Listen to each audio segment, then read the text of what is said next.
Praise the lord. యూదా రాజ్యంలో రెండవ రాజైన అబియాను గురించి కొన్ని విషయాలు తెలుసుకుందాం. అబియా రెహబాము తర్వాత రెండవ రాజుగా యూదా రాజ్యాన్ని పరిపాలన చేస్తున్నాడు. కానీ అబియా పరిపాలన చేసే ఆ పరిస్థితుల్లో అప్పటికే యూదా రాజ్యంలో సొలొమోను మహారాజు నుంచి వస్తున్నటువంటి విగ్రహారాధన ఏలుబడి చేస్తుంది. కనుక అతని జీవితంలో చెప్పుకోదగ్గ గొప్ప విషయాలు ఏమి లేవు. అబియా కూడా శ్రేష్టమైన రాజు కాదు, కానీ అతని జీవితంలో అతను చూపించిన విశ్వాసం చాలా శ్రేష్టమైంది.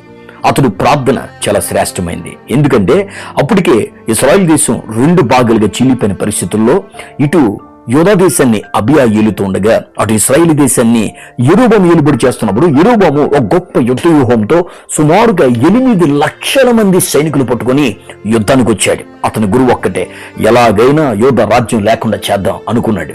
అలాంటి భయంకరమైనటువంటి క్లిష్టమైన పరిస్థితుల్లో, అలాంటి శోధనకరమైనటువంటి యుద్ధ కాలంలో అబియా చేసిన అమూల్యమైన విషయం అంటే, అతడు ఎఫ్రాయిము మాన్యం ముందు సమారాయిము కొండ మీద నిలిచి ఈ విధంగా గొప్ప ప్రకటన చేస్తాడు. అందరూ వింటారు. ఏమని ప్రకటన చేశాడంటే, దేవుడు దావీదుతో నిబంధన చేశాడు, ఆ నిబంధన భంగము చేయుడు, కాబట్టి ఆయన నిబంధన ప్రజలుగా నీవున్నావు, మాతో యుద్ధం ఆడొద్దు అంటాడు. కానీ యెరోబాము ఆ మాటలు లెక్క చేయకుండా అతడితో యుద్ధం ఆడడానికి వస్తున్నప్పుడు ఇప్పుడు 12వ వచనాన్ని మీరు చూస్తే 2వ దినవృత్తాంతములు 13వ అధ్యాయం 12వ వచనం మీరు చూస్తే అక్కడ ఆలోచించి దేవుడే మాకు తోడై మాకు అధిపతిగా ఉన్నాడు, మీ మీద ఆర్భాటము చీటకే బోరలు పట్టుకుని ఊదినెట్టి ఆయన యాజకులు మా పక్షంగా ఉన్నారు.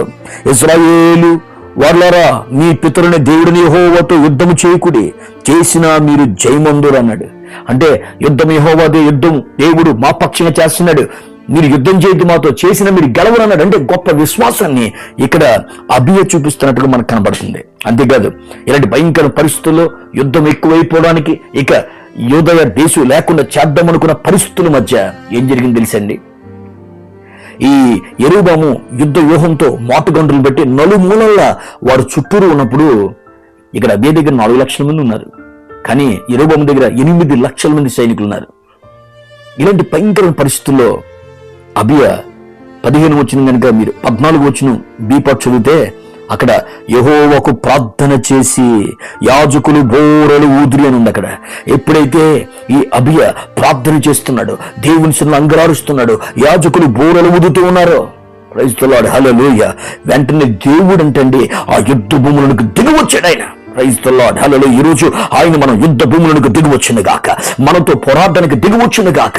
మన పైన శత్రువులు ఎవరైతే, ప్రతి ఒక్క చేతిలో యుద్ధం ఉంటుంది. ప్రతి వ్యక్తి కూడా ఏదో ఒక యుద్ధంలో, ఏదో ఒక శోధనలో, ఏదో ఒక పోరాటం ఉన్నాడు. ఈ రోజు దేవుడు నీతో మాట్లాడుతున్నాడు. నీ యుద్ధంలో దేవునికి అవకాశం ఇవ్వగలిగితే, నీ పోరాటంలో దేవునికి అవకాశం ఇవ్వగలిగితే, నీ జీవితంలో అబియా జీవితంలో చేసిన గొప్ప కార్యాలు నీ జీవితంలో దేవుడు చేయడానికి ఇష్టపడుతున్నాడు ఆయన. హల్లెలూయా. ఎప్పుడైతే దేవుడు దిగి వచ్చాడో ఆ యుద్ధ భూములు ఉన్న 5 లక్షల మంది సైనికులు మొత్తేసాడు ఆయన. ఇంచుమించు ఆ యుద్ధంలో 5 లక్షల మంది సైనికులు చనిపోతారు. ఉన్న 8 లక్షలు 5 లక్షల మంది చనిపోతారు. అంత మాత్రమే కాదు, మీ బైబిల్ వాక్యాన్ని కనుక అక్కడ చదివితే దేవుడు అబియా బ్రతికిన కాలం అంతట్లోనంటే యెరోబామును మరలా బలము పొందినట్లు చేయలేదంట ఆయన. అంతేకాదు, యెరోబామును కూడా దేవుడు మొత్తినందువలన అతడు కూడా మృత్యు నొందిరని వాక్యాన్ని మనం చూస్తున్నాం. ఈరోజు అబియా కేవలం 3 సంవత్సరాలు పరిపాలన చేశాడు. పరిపాలన కాలము తగ్గిపోతూ వచ్చింది. కారణం ఏంటంటే అధికారం కాదు, విశ్వాసం, భక్తి. ఆ కృప దేవుడు మనకిచ్చును గాక. ఆమేన్.